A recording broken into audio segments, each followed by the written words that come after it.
Hello, everybody, and welcome to this special video rundown for this Sunday's show in St. Neots. We are excited to be back, and as always, I'm joined by Andy Quilden. Andy, how are you doing?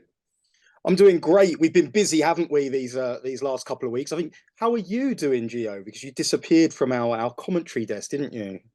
I'm doing much better now. It was a hot show. Let's just Well, say that. if you didn't want to sit next to me, all you had to do was say. That's all I'm saying.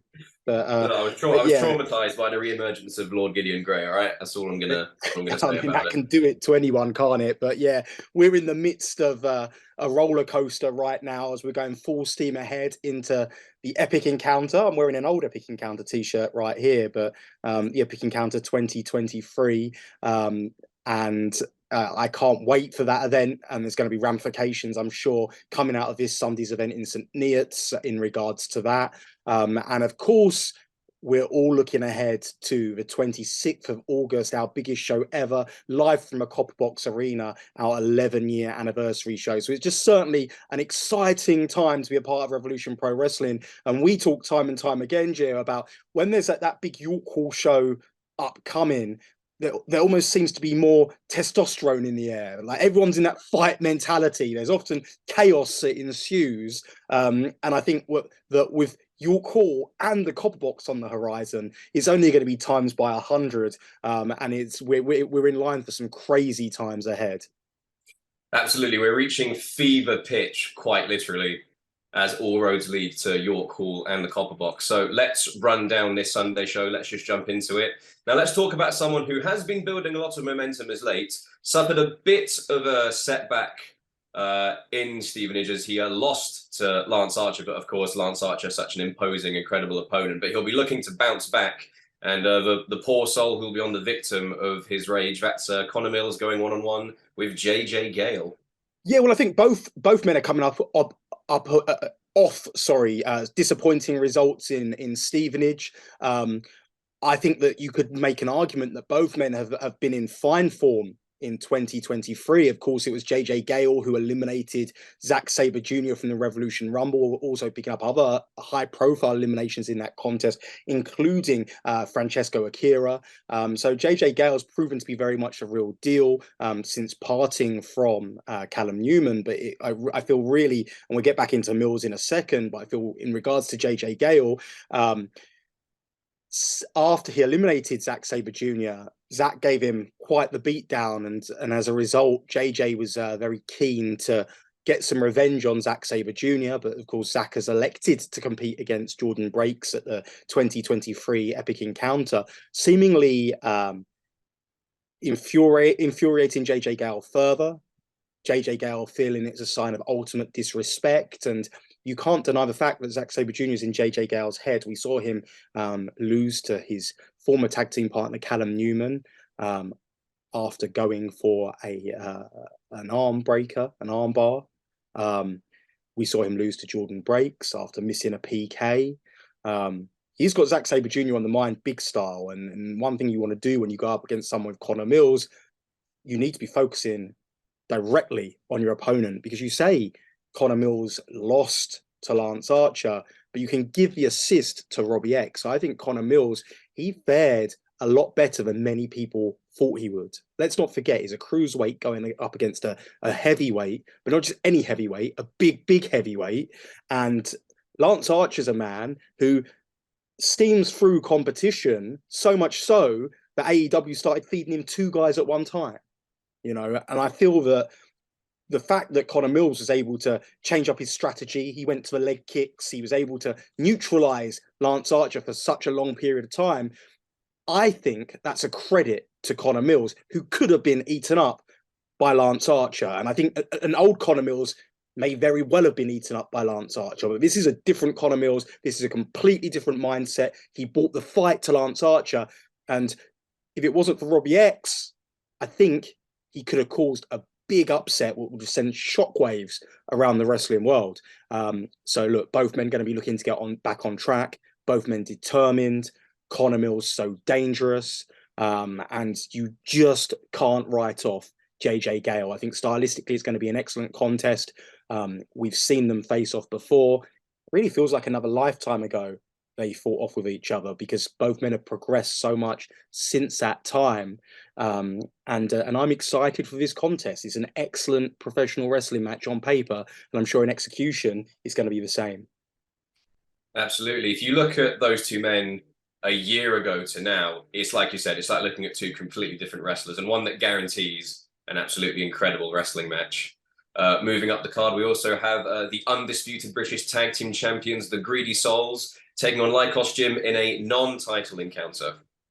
Yeah, Greedy Souls, they say they've lapped the tag team division. Of course, we know that they have got a tag team championship match ahead at the Epic Encounter against Flash Morgan Webster, Mark Andrews, Subculture on Sunday, July the 9th. But that doesn't stop them wanting to be active. And they're competing against Lycos Gym, a very much changed Lycos Gym in terms of their mentality. We talk about the way that Connor Mills has gone in one direction, Lycos Gym have gone in a completely different direction.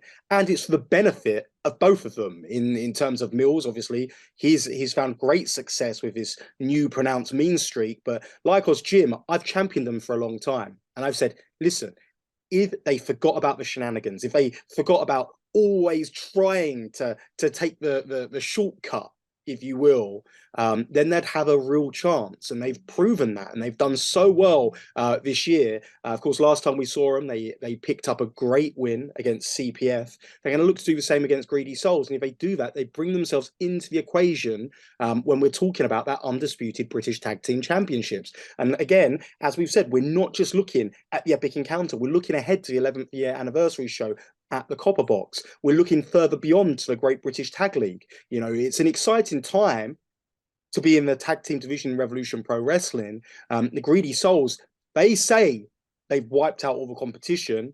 And I think that's what that's going to lead to, is an emergence of new teams, but also it could lead to complacency. And this could be a huge opportunity for Lycos Gym. They're resourceful, they're technically sound, they're great flyers, they've got a lot of heart. And I think that Lycos Gym, if Greedy Souls don't come fully prepared, could make it a long day in the office for Brendan White and Danny Jones. Yeah, well, it's lonely at the top of the tag team mountain, but as you said, Greedy Souls, the way they position themselves, everyone's going to be gunning for those titles. Moving up the card as well, we have Michael Oku versus Will Kaven. Now, we've seen Ruthless by name, Ruthless by nature, just how impressive Will Kaven can be. Will Kaven, of course, who could forget the way he emerged onto the scene in Revolution Pro Wrestling is by defeating this very man, Michael Oku, in his debut. And Michael Oku, who has that date with Destiny at Epic Encounter, is reeling off a weekend of losses. Yeah, well, listen, I said that on commentary that Will Kaven is Michael Oku's boogeyman, because you saw in the, when Will Kaven came in, he shocked the wrestling world, defeating Michael Oku, pinning him in the middle of the ring. And then the next time they met, Michael Oku, Michael Oku is one of those guys. We saw him do it against Pac. We saw him do it against El Fantasmo. We saw him do it against Will Ospreay. We're going to see him do it against the Great O'Khan. If Michael Oku loses a match to someone, we saw him against Dan Maloney. If Michael Oku loses a match against someone, he likes to look at lessons learned from that initial contest. He likes to, go to the training room and strategize, change up his game plan, and come back with a strategy to win a professional wrestling match. And more often than not, he's successful in those rematches. I think the glaring exceptions for all may well be Will Ospreay. But he certainly fared a lot better in the second encounter than he did in the first. And I think that Michael Oku, in his mind, thinks if he can have another crack at the whip, he could beat Will Ospreay. When it came to working Will Kaven, when it came to that second time around, Michael Oku was in a different headspace. Will Kaven was able to get in that head, and he was able to force Michael Oku to get himself disqualified. There's no doubt about it that Will Kaven's in Michael Oku's head, and Will Kaven also picked up another victory, even though it was his tag team partner Leighton Buzzard who got the 1-2-3. Will Kaven picked up another victory over Michael Oku in Sheffield just last weekend. So, Will Kaven has got to go into this contest almost as a favourite against the number one contender to the undisputed British Cruiserweight Championship, Heavyweight Championship, sorry. I should say, I'm so used to saying Cruiserweight Championship. Look, Michael Oku, we've spoken about guys going up and down in weight classes. Luke Jacobs going up, Dan Maloney coming down. Michael Oku, look, he's putting on some size, yes, but he's still technically a cruiserweight, and he's gunning for the heavyweight division. But Michael Oku's biggest attribute is his heart, and he doesn't care. He will fight against the odds anytime, any place. And he's going to have to fight against the odds this Sunday because I'm not sure how healthy he is. He could be going into this contest with one eye, thanks to Leighton Buzzard shoving that heel of Amira's into his eye last week in Sheffield. He was wearing an eye patch after the event. I'm not sure how well that vision has recovered. But yeah, he's definitely not going into that match 100%. But when is Michael Oku going into a match 100%? He likes to put a lot on his table. So he's got this going on with Will Kaven right now, which for him, I think is more about proving a point than anything else and proving a point to himself. He's obviously got this distraction in Leighton Buzzard, a man who knows how to make an impact. And of course, on the horizon, the undefeated dominator, Great O'Khan, in the same building against the same opponent. He made his debut. York Hall Bethnal Green, he goes for the undisputed British Heavyweight Championship. So, with everything going on in Michael Oku's life, in his mind right now, has there ever been a better time for the opportunistic, ruthless disruptor that is Will Kaven to make a statement? I know I'm going to have to talk to my bookie about that one, get some advice. Speaking of my bookie, Shah Samuels is back in action. It's going to be a heavyweight clash. We're going to need to reinforce the ring. It's Shah Samuels going one-on-one with Luke Jacobs, and we've just spoken about people going up and down in weight classes. Have you ever seen someone adjust to a change in weight class as well as Luke Jacobs? It's almost like he feels at home in the heavyweight division. Yeah, but to me, it was a gradual thing for Luke Jacobs. We saw him play going up and down previously when he decided to go into the cruiserweight division.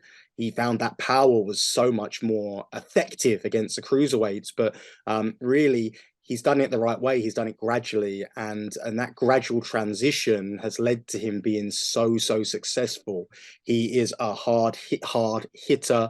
He's been working a lot on that power. We've seen him rock big heavyweights now, and he's still been able to retain some of that speed he had as a cruiserweight, that explosiveness. No one's more explosive than Luke Jacobs. And really, it's going to be a big test for him against Shah Samuels. And this is a type of test that Shah Samuels came back to Revolution Pro Wrestling for. We saw him test his might, if you will, against Ricky Knight Jr., his first singles match back. And we saw how much he relished the occasion, relished the opportunity.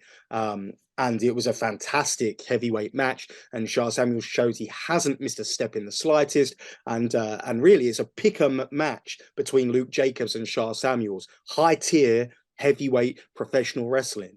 I believe it's a first-time singles contest as well. And it's certainly one I'm very much looking forward to. It's two of the best, not just in the UK, not just in Europe, but in the world right now. And we're privileged to see it in Revolution Pro Wrestling. I think that this is a match which may well be going underneath people's radars, but I promise you, people are going to be coming out of this Sunday's event live in St. Neots talking about this one. It's going to be great. Absolutely. That could very well be one of those matches we talk about where in the years to come, people realize how lucky they were that they got to see it live. But if you aren't able to see it live, the place to see it is RevProOnDemand.com, where we stream our events and we have an incredible backlog featuring thousands of hours of pro wrestling at its best. Another match that's going to be added to that catalogue is another defense of the Southside Women's Championship, and it's the Legion's Sky Smithson defending against Hyan, who has been incredibly impressive since her return to the UK. Yeah, I mean, it's going to be a great contest. Hyan obviously has defeated Sky Smithson in non-title action, her first night back in Rev Pro, and she's looking to make her luggage a little bit more heavy when she goes back to the USA by trying to capture that Southside Women's Championship.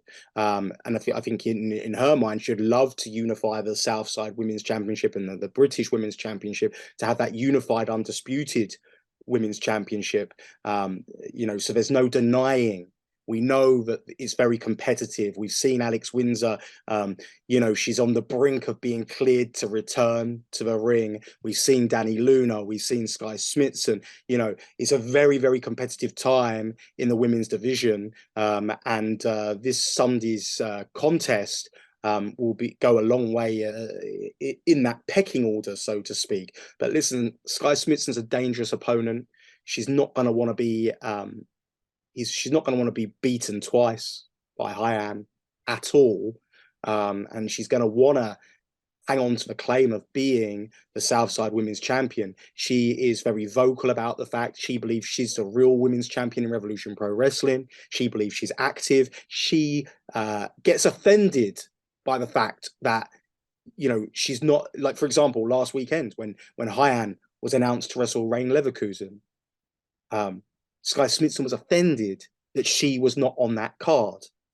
And she took great offense to that fact because she believes that everything should be being built around her. And I think there's an argument for that fact as well, because she's been so impressive, so dominant as a champion. She was able to derail Danny Luna's seemingly unstoppable role. But listen, it's put up or shut up time this Sunday in St. Neots, because like I say, Hyan has that victory over Smithson. So there's absolutely no question marks over whether Hyan's deserving of that championship opportunity. And whoever wins that contest can have a real claim about being the focal point of this real competitive women's division. And you know, I'm not just talking about the four women I've named. I'm talking about, you know, the likes of Rain Leverkusen, the likes of Maya Matthews, you know, Mercedes Blaze, Chantel Jordan. You know, there's some excellent women plying their trade in and around the UK right now. And I think it's this is just the tip of the iceberg, so to speak. But it's definitely going to be an exciting match when two of the very best collide with championship gold on the line. I agree. We really do have one of the most explosive and dynamic women's divisions in the country, I'd say in the world right now. And show after show, they all show the world why. Coming up to our last announced match on the card, we have Shigehiro Irie versus the undisputed British Cruiserweight Champion Robbie X. And we've said all the time, it's styles that make matches, and it's these clashes of styles that make for the most interesting matches. We have the king of the Cruiserweights, Robbie X, versus Shigehiro Irie. And don't let his size fool you. We have seen how he can throw his entire mass around. Yeah, and he can also throw his opponents around, can't he? Which is probably slightly alarming for Robbie X. But listen, Robbie X isn't just about... So obviously, look, Robbie X, 13 Cruiserweight Championship defenses under his belt now. He's 3 away from equaling the record set for defenses by Michael Oku. Robbie X is about legacy. Robbie X is about proving he's the very best, and he wants to do what Michael Oku did. He wants to compete against a diversity of different opponents. He wants to test himself against the very best, and he doesn't want to get comfortable. And the type of match that this is against Shigehiro Irie is a type of match that isn't going to allow Robbie X to get comfortable, because, you know, stylistically, it couldn't be a more tougher challenge for Robbie X. I think Irie may well be stylistically the worst type of opponent that Robbie X could ask for. But, you know, he knows that Irie is going to go into this contest like a sportsman. He knows there's going to be a handshake before and likely a handshake after, whatever the outcome. Obviously, there's nothing but pride on the line in this match. But there's that old thing we like to call momentum, you know, and when we're kind of in this fight season, if you will, momentum is so important. And I think that this is going to be a real test for Robbie X. And I think it's going to be interesting for Irie as well, because it's, again, probably a different style of opponent that Irie is used to. And they call Robbie X the innovator of excellence for a reason. He just does stuff that you don't expect. He does stuff that you haven't seen before. You know, he's constantly coming up with new stuff. He's constantly repurposing old stuff, so it hits you in ways that you don't see coming. He's one of the hardest wrestlers to prepare for, and that's why he's been so successful. So what we're going to see really is two world-class professional wrestlers. Again, that's saying, I think you used it earlier, of styles make matches, two contrasting styles. And it's one of those where I'm not entirely sure what way it's going to go. I'm not entirely sure how each man's going to prepare for the contest, but I know the results have the potential to be very, very spectacular. And St. Neots is one of those towns, isn't it, which is Robbie X country. So you're going to have that extra buzz about it. But St. Neots are no strangers to Shigehiro Irie as well, because St. Neots is a very town where Shigehiro Irie became the Southside heavyweight champion. And I believe you can watch that match on RevProOnDemand.com also, because there's a large collection of Southside wrestling shows on that service. So yeah, both men going to be hometown favourites in St. Neots this Sunday, and the match is going to be a real crowd pleaser. I agree with you, Andy. I'm not sure what way it's going to go, but I know that we're going to have a hell of a fun time watching it and finding out. That is our card for this Sunday, 25th of June at the Priory Centre in St. Neots. Tickets still available, but as always, if you can't be there live, the very next best thing is to watch it live on RevProOnDemand.com. Thank you very much for joining me today, Andy. No problem, and I hope we see you either all at St. Neots this Sunday. Hope you can watch it live if you can't be there, or pick it up on demand, RevProOnDemand.com. And please support us as we head into this real critical time for Revolution Pro Wrestling as a company. But you know, the occasion, the magnitude is not lost on anyone, and as a result, you're seeing just these caliber of cards that we are going to look back on years from now and say how lucky we were. So you know, I for one can't wait for this Sunday in St. Neots, and I hope that as many people as watching as possible can join us, be it live in person or on RevProOnDemand.com.